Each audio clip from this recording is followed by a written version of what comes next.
Hi everyone, it's Aaron here from Push Square with the one you've all been waiting for. I'm here with our review of the mouthful of a game that is GTA The Trilogy, the Definitive Edition. Originally written by the legendary Sammy Barker for the Push Square website before being adapted into video by me. Who's ready to jack a car then? Here's our review. Hey, I don't know why this had to happen, but I promise you, I'm gonna find out who killed your moms.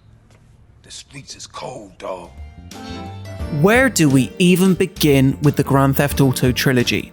Recreating Rockstar's trio of seminal sandboxes for contemporary consoles should have been a slam dunk, but it's ended up with more criticism than Tommy Vercetti's Hawaiian-inspired shirts. This is a compilation that succeeds solely on the strength of its core content, with developer Grove Street Games getting little else right outside of that.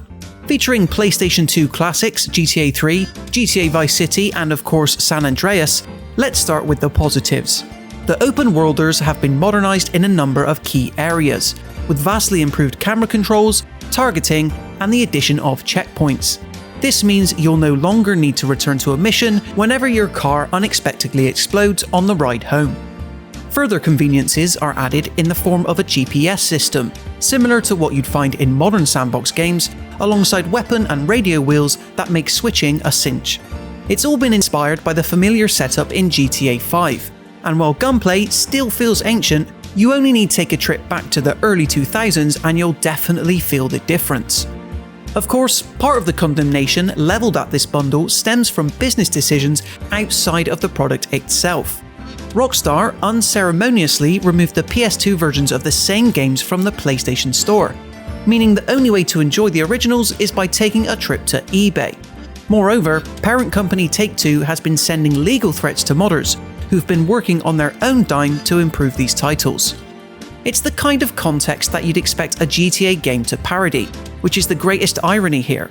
But the background is important, because as a collection of remasters, the GTA trilogy undoubtedly disappoints. Running on PlayStation 5 hardware, all three games suffer severe performance issues, and in GTA 3's case, we're talking drops as low as 25 frames per second in a mode that's targeting 60. Oh, for God's sake, it's you! Oh, jeez, I'm gonna need new pants! GTA San Andreas holds up the best of the three, although purists could argue that its art style has been stripped of any proper character. Los Santos, the backdrop for the opening exchanges starring gangster group the Grove Street family, had a hazy look on the PS2, designed to capture the overbearing humidity of the seaside city. It's more detailed here, no question, but a lot has been lost in translation. The character models are another point of contention, because while we weren't expecting a full-scale remaster like Mafia Definitive Edition, the developer has attempted to clean up the original polygonal art, and it just looks bizarre. Some stars, like CJ in GTA San Andreas and even Tommy Vercetti in GTA Vice City, make the transition fine. Others, like the supporting cast in GTA 3, border on nightmarish.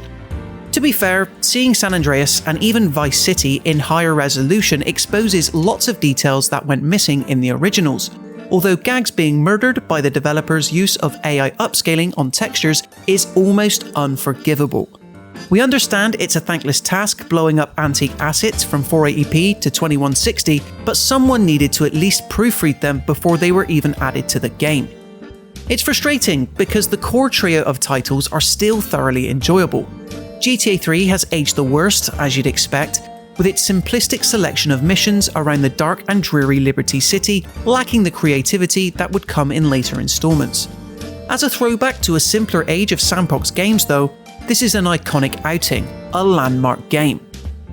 GTA Vice City, originally released just a year after GTA 3, has the taste of an expansion pack, but it's carried by its 80s aesthetic, which does actually translate well here.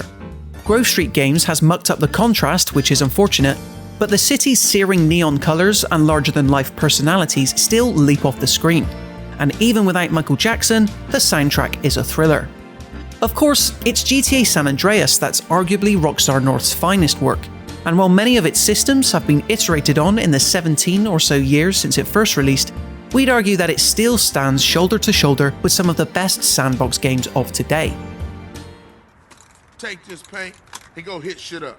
Start with our own set first. Later on, we spread out, take the whole hood back. You already spreading out, fat man. Let's play. The sheer creativity of the mission design, from a radio-controlled war between two San Fierro nerds to a heist that requires you to woo a croupier in order to obtain a keycard, is unbounded. Frustrations emerge in all three games.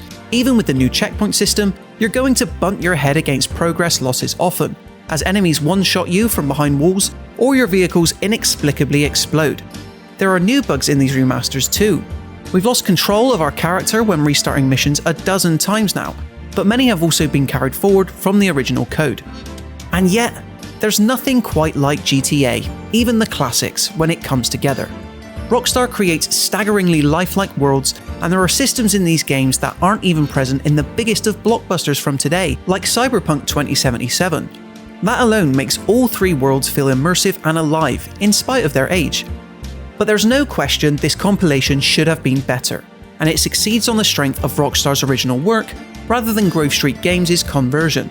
Even with the higher resolution assets, all three games should be running flawlessly on a PlayStation 5, there's just no excuse. And it needed better art direction, because a lot of the soul of the cities and characters has been stripped away. Got it? 100% pure grade A Colombian, my friend. Let me see it. The greens? 10s and 20s. Used. I think we have a deal, my friend. All three mainline GTA games from the PS2 era are seminal pieces, and they still hold up to modern scrutiny, the outstanding GTA San Andreas especially. But as remasters, these are weak. They chug on modern hardware and are undone by questionable artistic decisions. Rockstar built its reputation on attention to detail, and while all three of these games still come highly recommended, this disappointing compilation will go down as a stain on the label's record forever.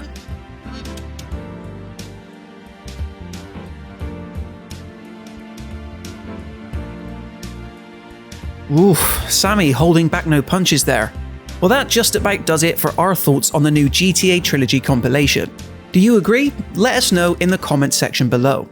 Then, if you enjoyed this video, be sure to leave it a like and consider subscribing to the channel for everything else PlayStation related. Until next time, thank you so much for watching as ever, and I'll see you in the next one.